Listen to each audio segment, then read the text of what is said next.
Hello everyone, I am ReneChiquete and I've been streaming for about 3 years now, and I want to share with you my experience using green screens. I've been doing a lot of experiments and things here and there, tweaking and just trying to get the best quality, and I think that the things that I have found can help you achieving the best quality on your stream without really using too much money, so you can achieve something like this. Let's give it a look. The first thing that I recommend looking at is what material you're gonna be using. Anything can be used as a green screen or blue screen, or it doesn't really matter, it can be any color as long as it's a bright color that you're not gonna be using very often.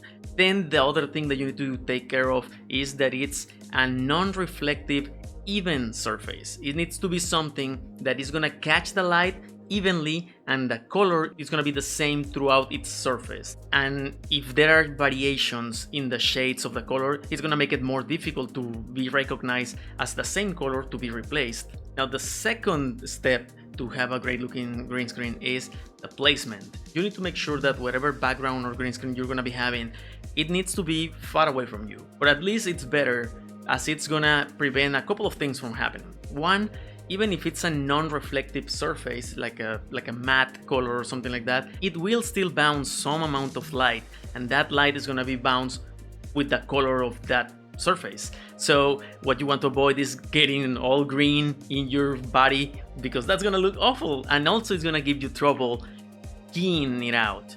Now the other thing of why it's important to have the background or the green screen behind you far away is because you're gonna be casting shadows. Light as well as shadows are gonna modify the shade or the color of the green screen, so that's also gonna make it more difficult. In the end, the key is get the color as even as possible without any shades. That is the most important part. And now that we're talking about light and shadows, the third step is get lights. Get a decent illumination. You don't really need to spend a lot of money.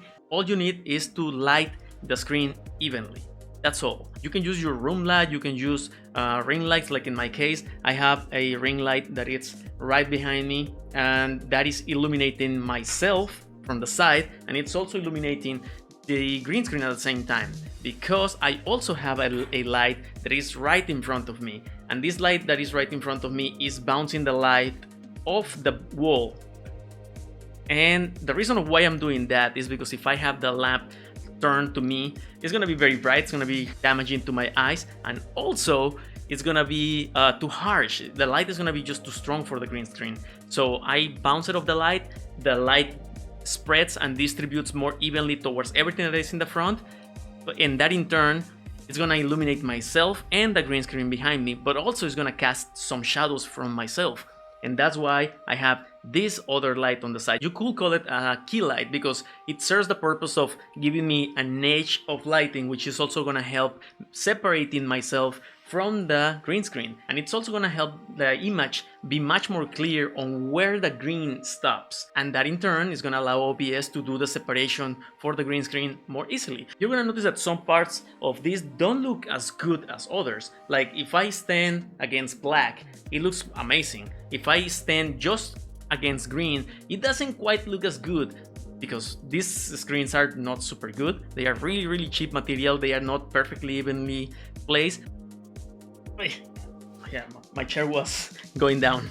I need a new chair. One more important thing to mention is that if you are using a webcam or a digital camera, make sure that the auto balance is turned off, because the auto balance is going to be constantly trying to adjust the color, and that is also going to change from whatever color you have, or whatever green or blue you have already.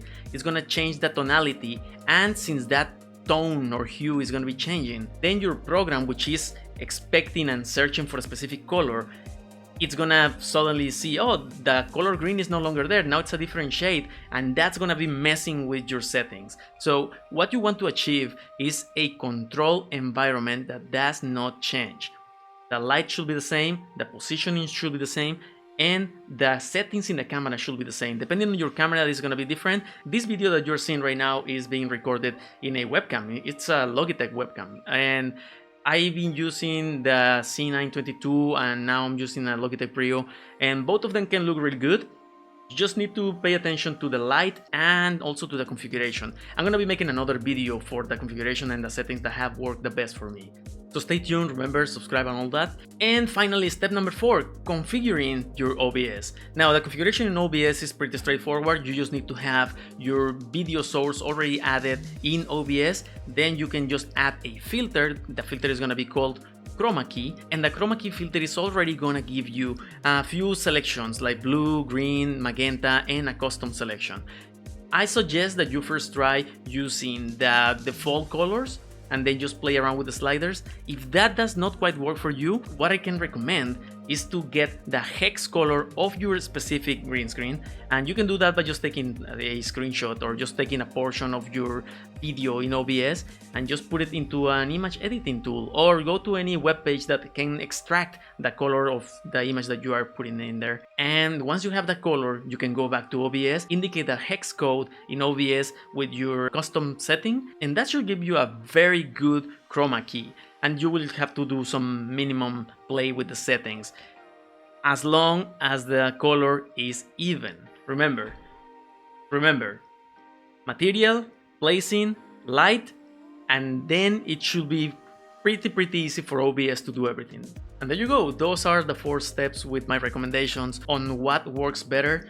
In terms of materials, I didn't mention it, but I have used a lot of things. I have used towels, I have used cardboard, I have used cheap fabric like the one I'm using right now. It wasn't even $5, and everything can work really well. Even painting your wall will work really well. Just be careful with painting your walls because the walls tend to be very reflective, so be careful with the shade that you select and the distance that you're gonna be from the wall itself. And other than that, that should help you get a really good looking green screen. Now, once again, my setup is not perfect. I know that sometimes it doesn't look quite as good, but that's something that, depending on your specific setting, your camera, by the way, the better resolution you have configured, the easier it is for the program to discern where the green and the actual things that are not green start. And with that, I hope that this is helpful for someone. I know that there are a lot of other green screen tutorials and things in the internet. I just wanted to give my 2 cents with my tests and what worked better for me, and just to let you know that you don't really need to have a super expensive equipment or anything, although over time I have eventually acquired a bunch of things, and I want to keep doing more reviews and more tech stuff for you to see. I hope that my experience is gonna help people invest in the things that are worth it, if that makes sense. And before we finish, I want to ask you to please consider subscribing if you like the content. Like it if you really like it. If you didn't like it, of course dislike it, but just please leave a comment, just letting me know what can be done better. And if everything goes right, I'll be seeing you in the next one.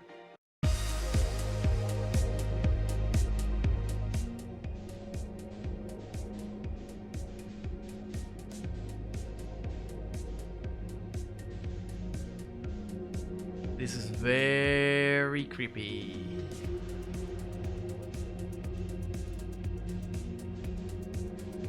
I forgot to breathe. I forgot to breathe for a second.